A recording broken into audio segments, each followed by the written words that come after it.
my name is Lauryn Haynes. I'm from Calgary, Alberta, and this is my audition for the musical theater program at CAPILANO University. Lauryn, we have some questions for you today. What steps do you think you will take to achieve your career goal? Well, I hope CAPILANO will be my first step to achieve my career goal.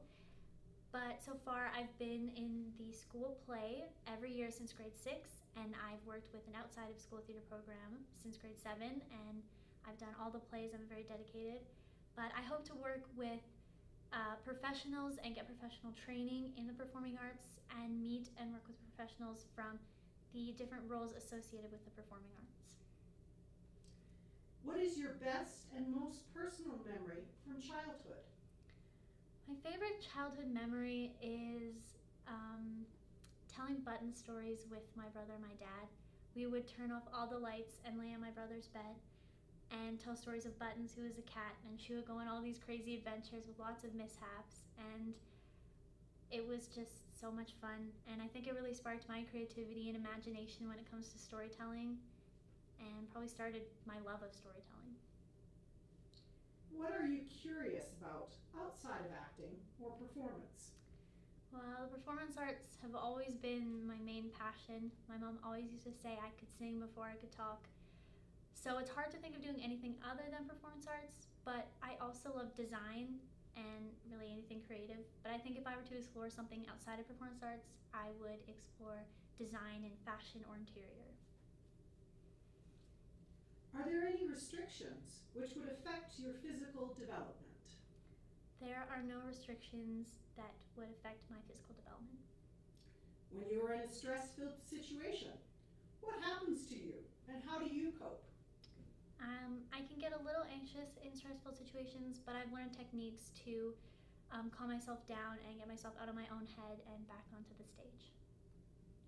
That's great. What makes you interested in training at CAPILANO University, and how did you find us? In a meeting with my guidance counselor, we researched some performing arts universities in Canada, and CAPILANO really stood out to me because it's in Vancouver, which isn't too far away from home. My brother's at UBC, and we went and toured the campus. It's a small, beautiful campus, and when we talked to students in the performance arts programs, it just sounded like so much fun, and it sounded like it had every aspect I would want in a performance arts program, and one that would really suit me to further my education in the performance arts. For my song, I will be singing Popular from Wicked by Stephen Schwartz. You see, Alfie, now that we're friends, I decided to make you my new project. I know! That's what makes me so nice.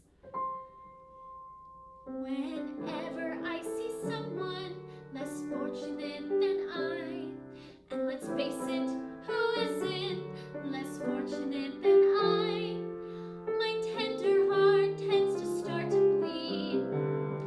And when someone needs a makeover, I simply have to take over. I know exactly what they need.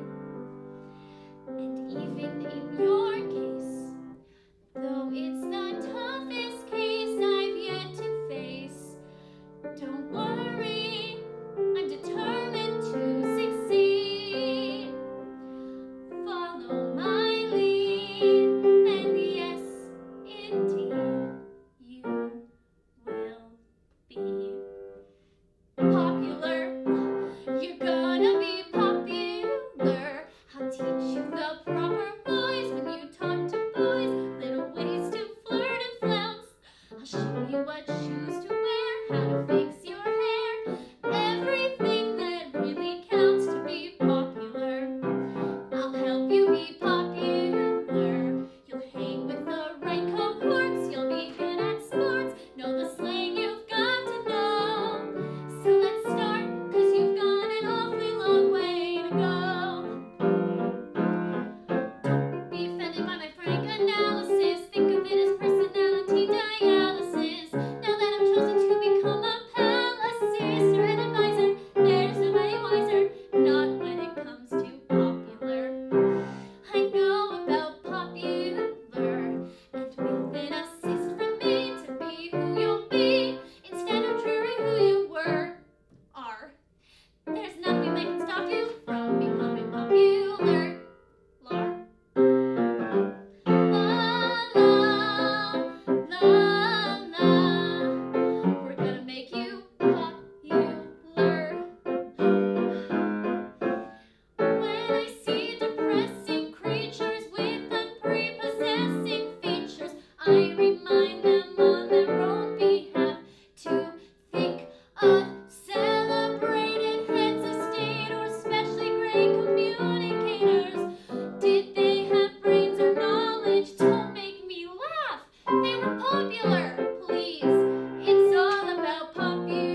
You're gonna grin and bear it, your newfound popularity. La la, la la, you'll be popular, just not quite as popular as me.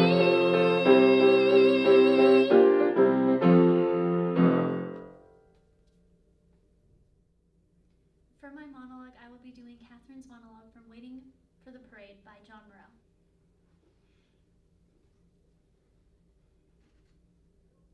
When Billy and I were first married, we fought all the time about everything.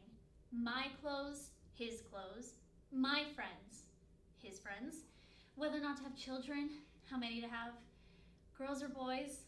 We fought about baseball teams, which I didn't even know anything about.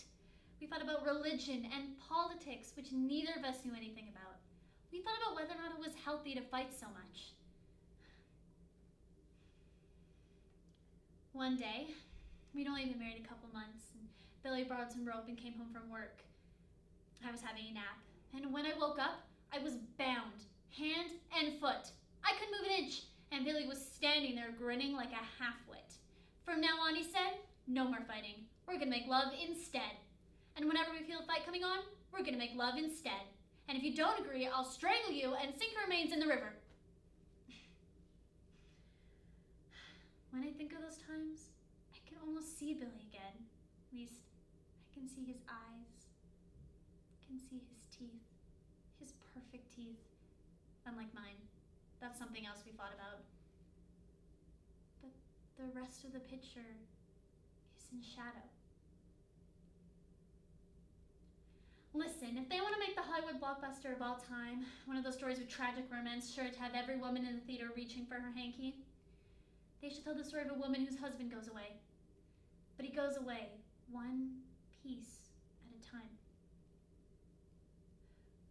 First an arm vanishes, then a leg, his hands, his eyes, his mouth, until she can't remember what he looks like at all.